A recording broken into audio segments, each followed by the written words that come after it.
On the day my dad came home, I decided to carry out the plan I had been thinking about for a while. I put the drug into his tea, making sure to stir it well so it would dissolve completely. After that, I handed him the cup and watched as he drank it all, without any suspicion.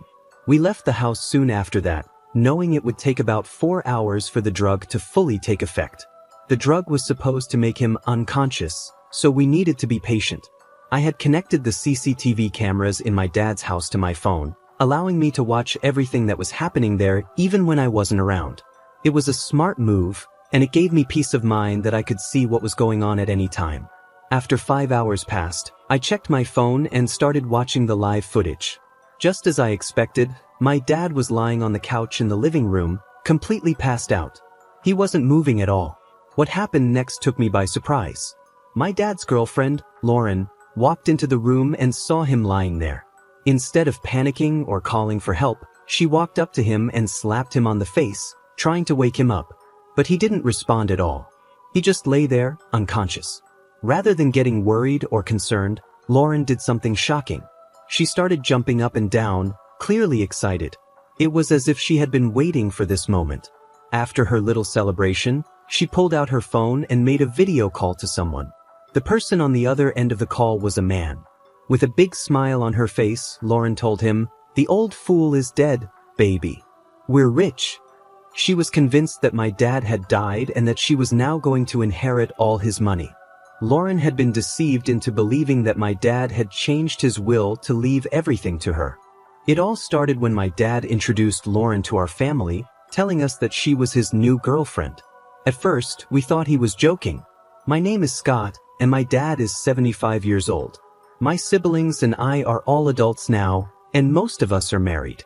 My 3 older siblings even have kids of their own, while my wife and I are still planning to start a family. My dad is a wealthy man. He and my late mother built 2 successful beverage companies from the ground up. They worked tirelessly to make their brands well known, and now their products are famous. My mom passed away 12 years ago, and my dad never remarried. So when he suddenly called us all together and introduced us to Lauren, we were completely shocked. That day, we thought my dad had gathered us for one of his usual family meetings where he gives us advice. But when we saw Lauren, we were all stunned. She looked so young, and we couldn't understand how she could be in a relationship with someone as old as my dad. My first thought was that she was just a new housekeeper he had hired. But my dad proudly introduced her, saying, "This is Lauren, my new girlfriend. I'd like you all to treat her with the same respect you give me. Since your mother's death, no one has shown any interest in me, but Lauren did. I'm happy with her." Hearing this, I felt a mix of anger and confusion. How did they meet? When did this relationship start? Were they really in love? I couldn't help but question her intentions. "Does she even love you?" asked my dad. He replied confidently, "She loves me. We've been together for a month, and I can't tell you how happy I've been. She's the best thing that has happened to me since your mother. And she feels the same, right, baby?" Lauren nodded, but I wasn't convinced. She was only 27 years old, and my dad was 75. The age difference was huge, and it was hard to believe that she could truly love him. "How old are you?" I asked Lauren, still trying to make sense of the situation. When she told me she was 27, I was shocked. It confirmed my suspicions.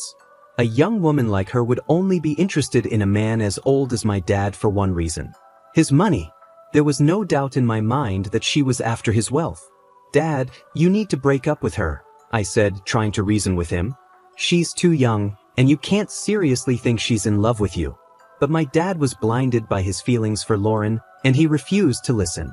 He believed that she truly cared for him, but I knew the truth. She was only with him for what she could gain, and now, watching her celebrate on the CCTV footage, I was more convinced than ever. "I'm 52 years old, Dad, and she's young enough to be your granddaughter. This just doesn't feel right at all." I couldn't believe what I was seeing and hearing. My father, a man in his 70s, was seriously dating a woman who was only 27 years old. The age difference was so massive that it was hard to wrap my head around it.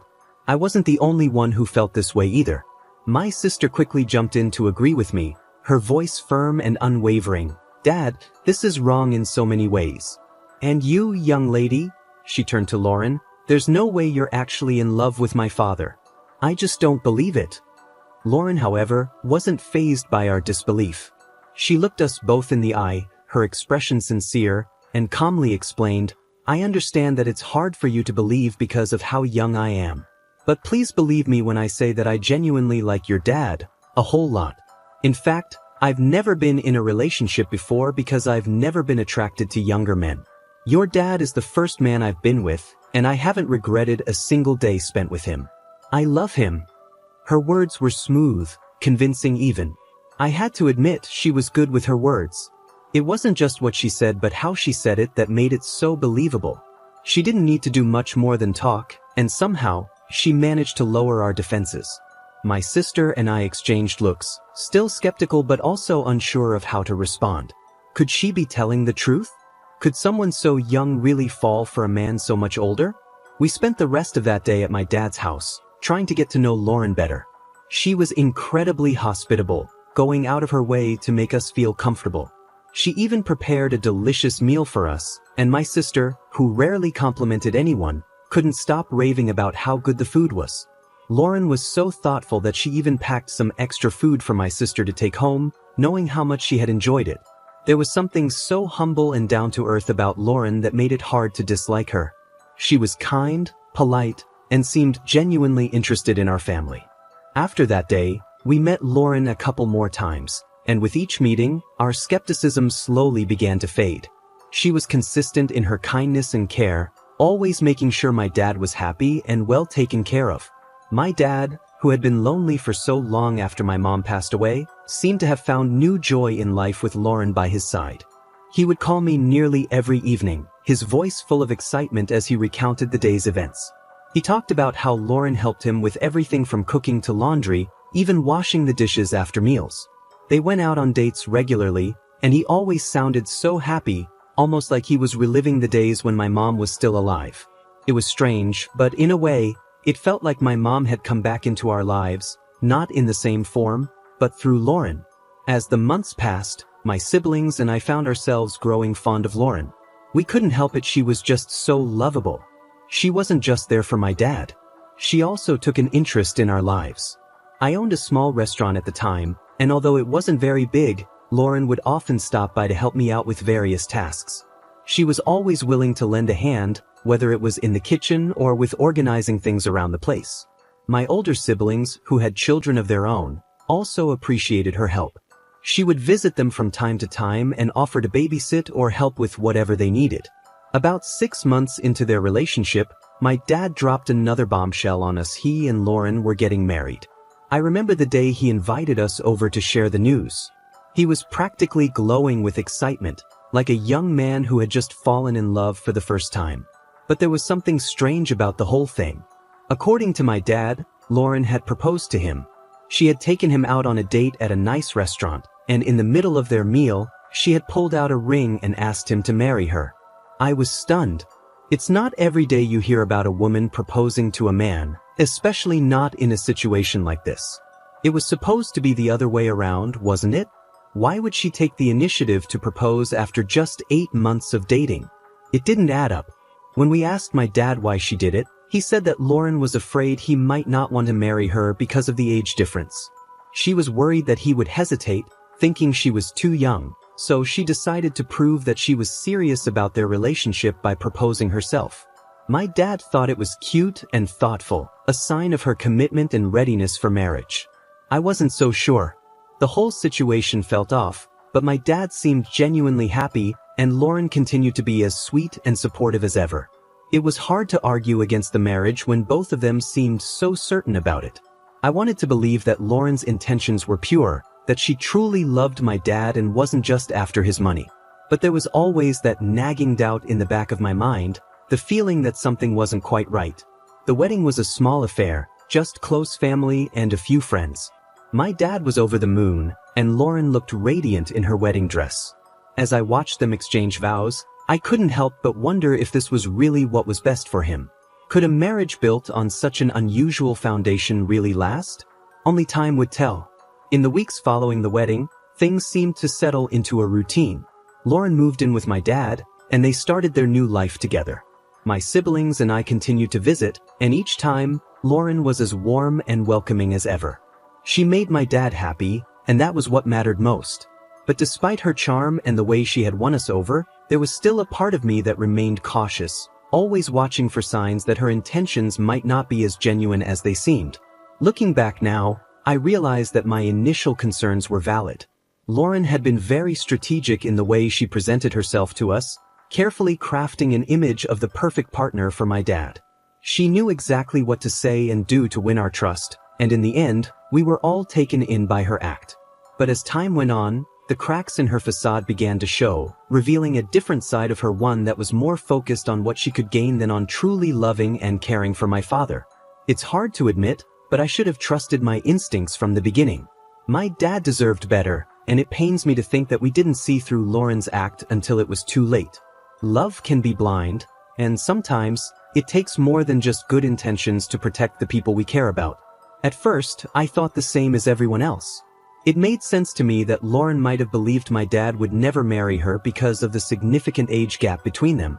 So, when she proposed to him herself, I saw it as a clear sign that she was genuinely ready for marriage. That's what I convinced myself to believe, so I decided to support her in every way I could. My siblings seemed to share the same reasoning.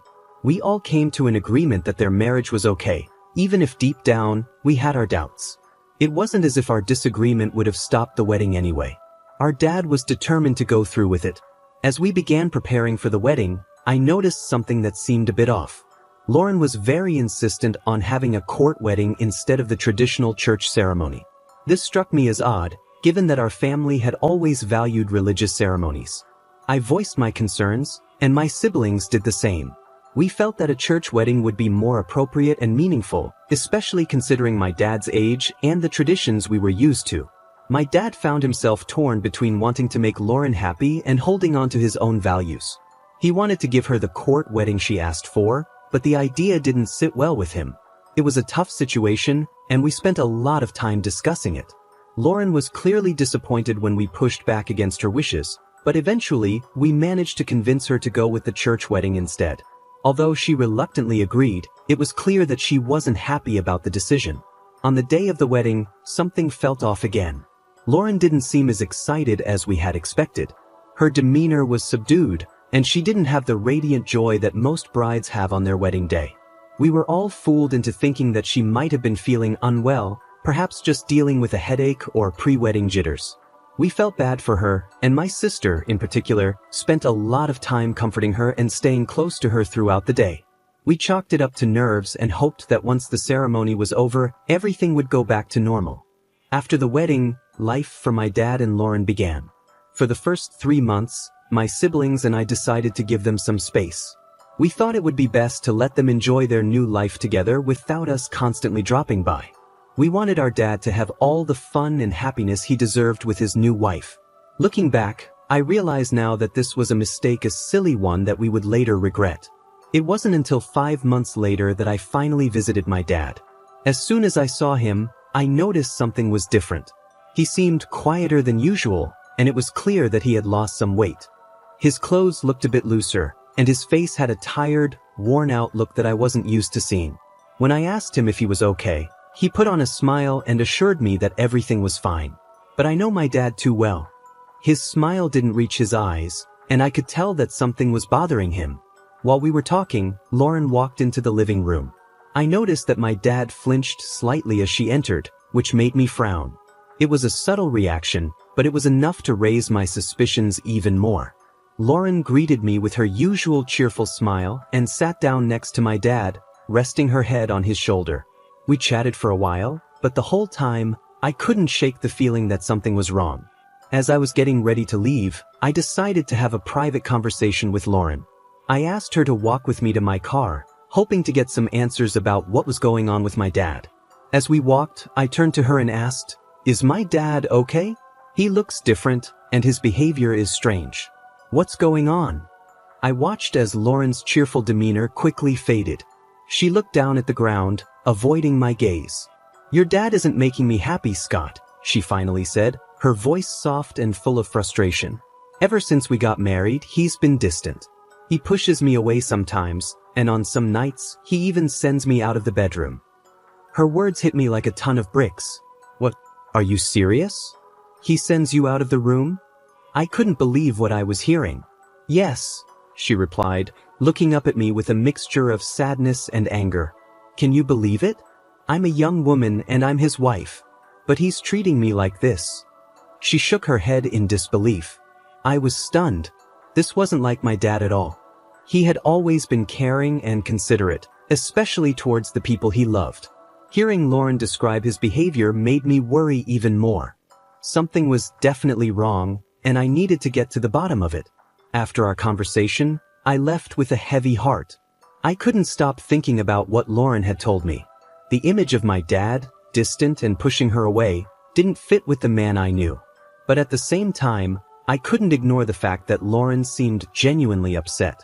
She had always been so good to my dad and to our family, and I had started to believe that maybe she really did care for him.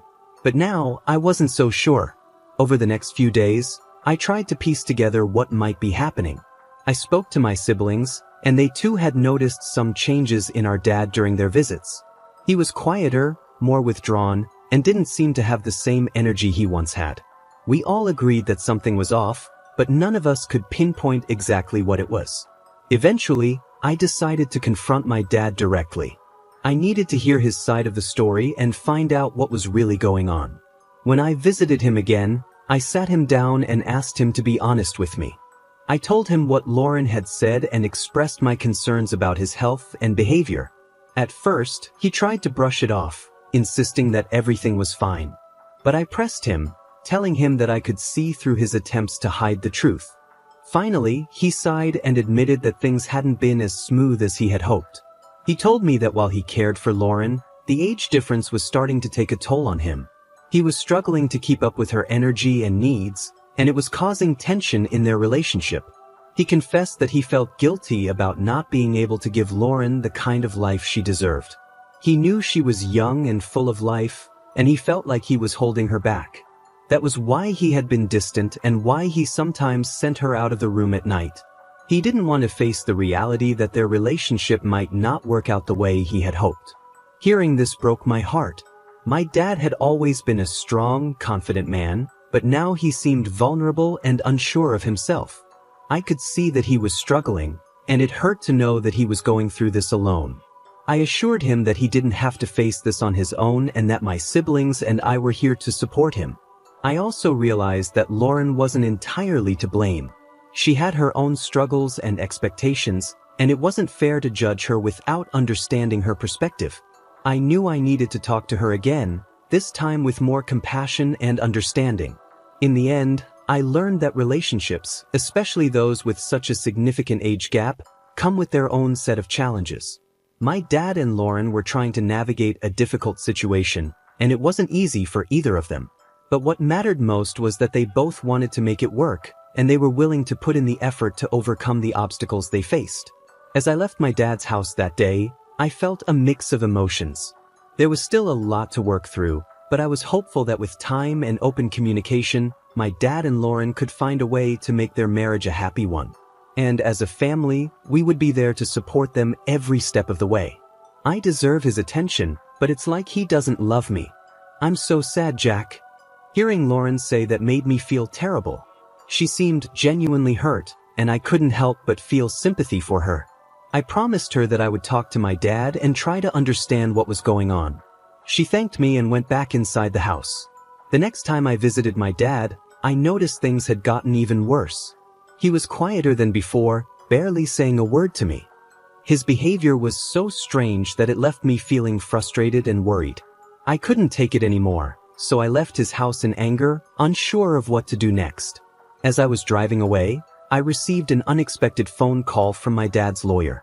He informed me that my dad had recently contacted him about changing his will. According to the lawyer, my dad wanted to leave everything to Lauren. This news shocked me.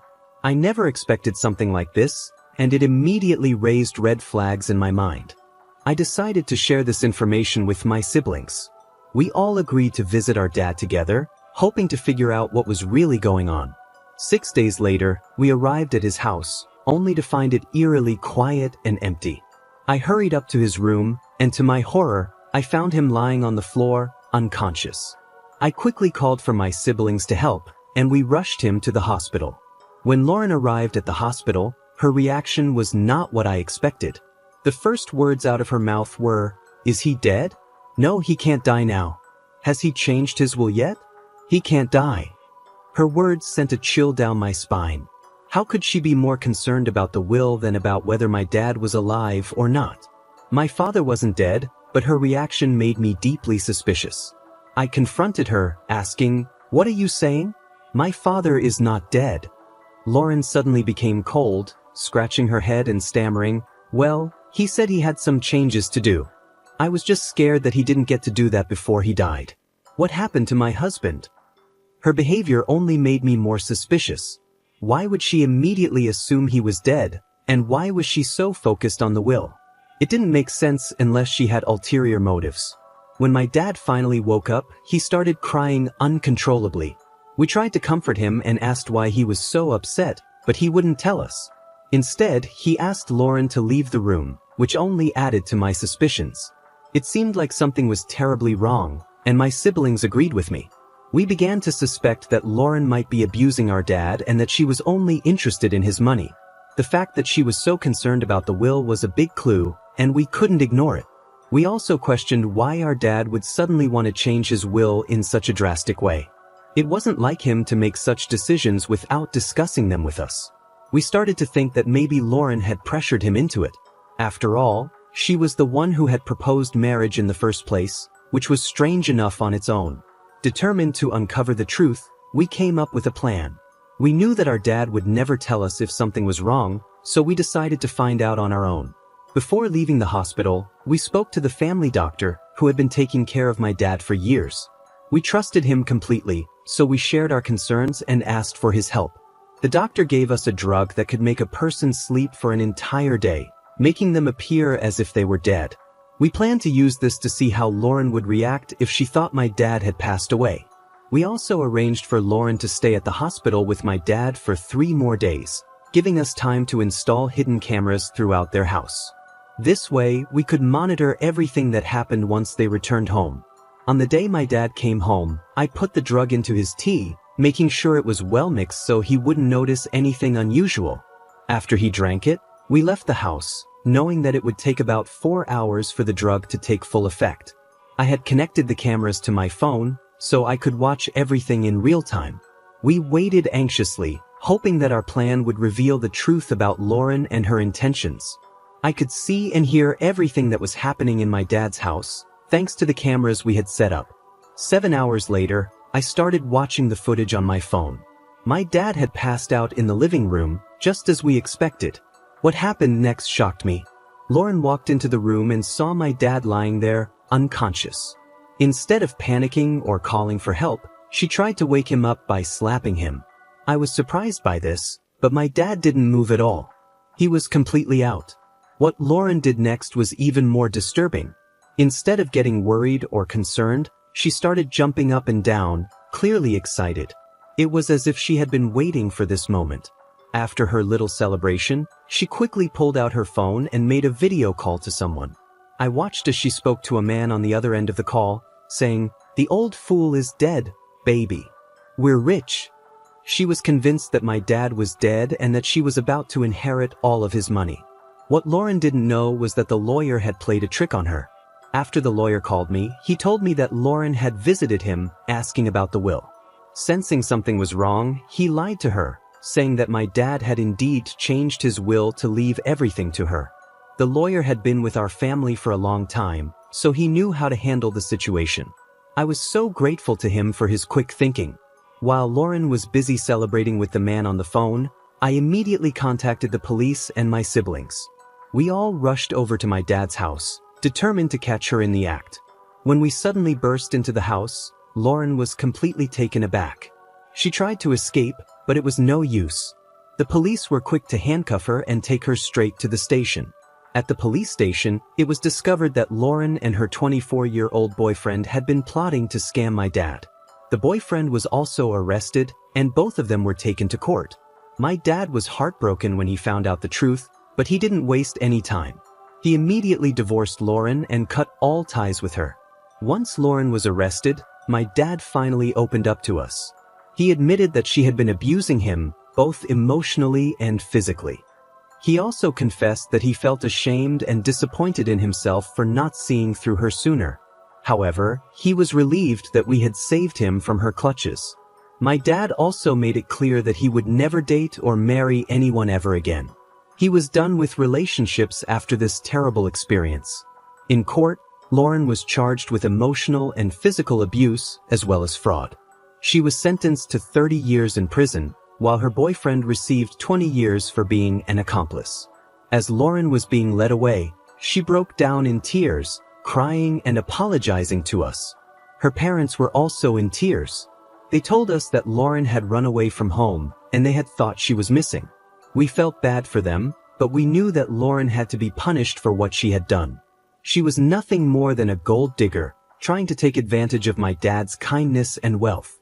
Thank you for watching. Make sure to subscribe and leave a comment down below saying, "I subscribed," and we will do our best to reply to your comment.